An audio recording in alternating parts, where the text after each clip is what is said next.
Buongiorno a tutti e bentornati a Liberamente, variazioni e scorribande qui su Radio Libertà. Allora, l'antifascismo autentico, quello storico, l'unico effettivamente esistito e degno e anzi nobile, aveva a che fare con la tragedia, perché si opponeva a una dittatura che in quel momento stava egemonizzando l'Italia sotto una cappa autoritaria, coinvolgendola peraltro nella follia criminale della seconda guerra mondiale al fianco di Adolf Hitler.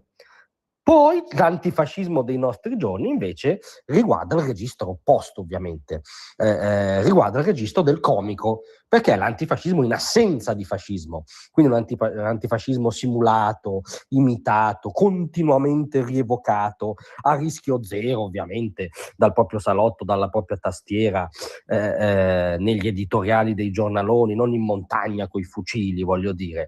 È quello che Umberto Eco chiamava il fascismo eterno, no? Questo stratagemma della sinistra per cui il fascismo è sempre sul punto di ritornare e bisogna sempre suonare l'allarme antifascista.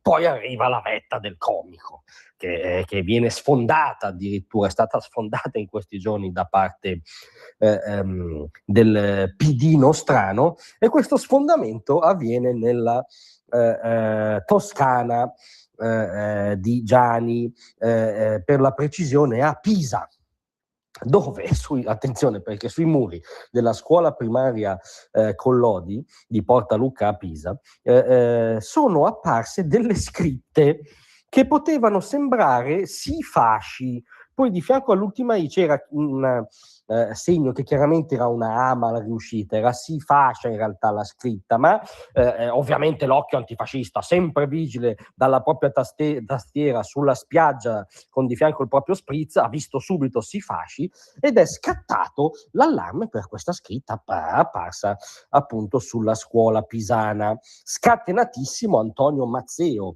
esponente importante del PD toscano e vicepresidente del Consiglio regionale, cioè non l'ultimo adepto, diciamo, dell'aperitivo progressista, uno dei dirigenti del PD in Toscana. Le scritte e i simboli riconducibili all'immaginario fascista e nazista, perché devi sempre aggiungere anche il nazismo che fa comunque è tutto grasso che cola, diciamo, comparsi sui muri della scuola Collodi sono un gesto gravissimo e intollerabile, ancora più odioso perché colpisce una scuola, luogo di educazione, libertà e democrazia. Pisa è una città insignita della medaglia di bronzo al valor militare per la resistenza. Non può esserci spazio per simboli e richiami a ideologie fasciste e naziste. Tuona il resistente immaginario, digitando in modo compulsivo il proprio iPhone con coraggio pari ai combattenti antifascisti sulle montagne. Ovviamente non può essere da meno la senatrice del PD Lenia Zambito,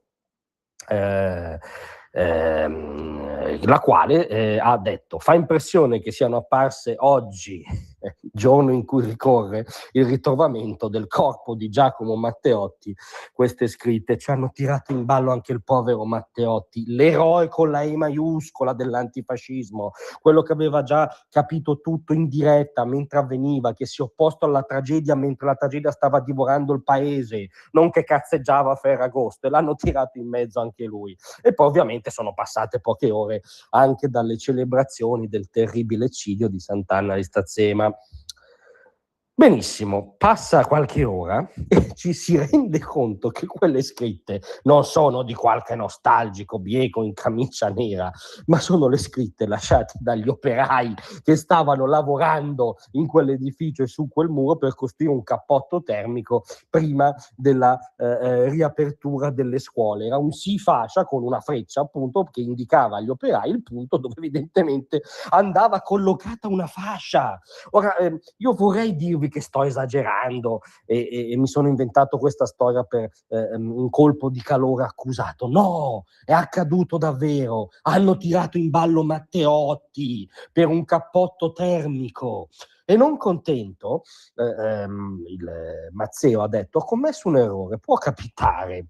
Sarebbe bello che la stessa solerzia della destra pisana, oggi così attenta a commentare questo errore, si manifestasse anche nel prendere le distanze senza ambiguità quando compaiono davvero scritte inneggianti al fascismo o al nazismo. Cioè la scritta non inneggiava al fascismo, ha preso una topica colossale, si dovrebbe vergognare, scavare una buca nella spiaggia in cui si trova e nascondersi, ma dice comunque non prendete le distanze da altre ipotetiche scritte.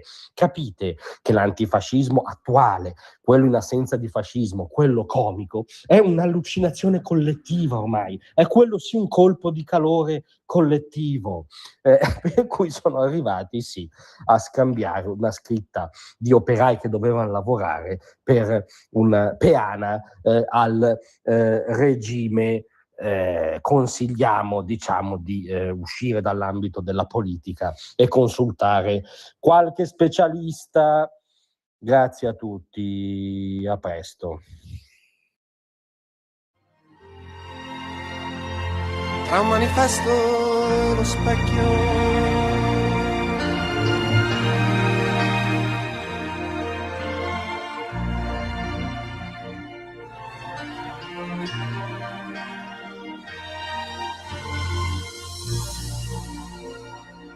avete ascoltato Liberamente. Ain't that a kick in the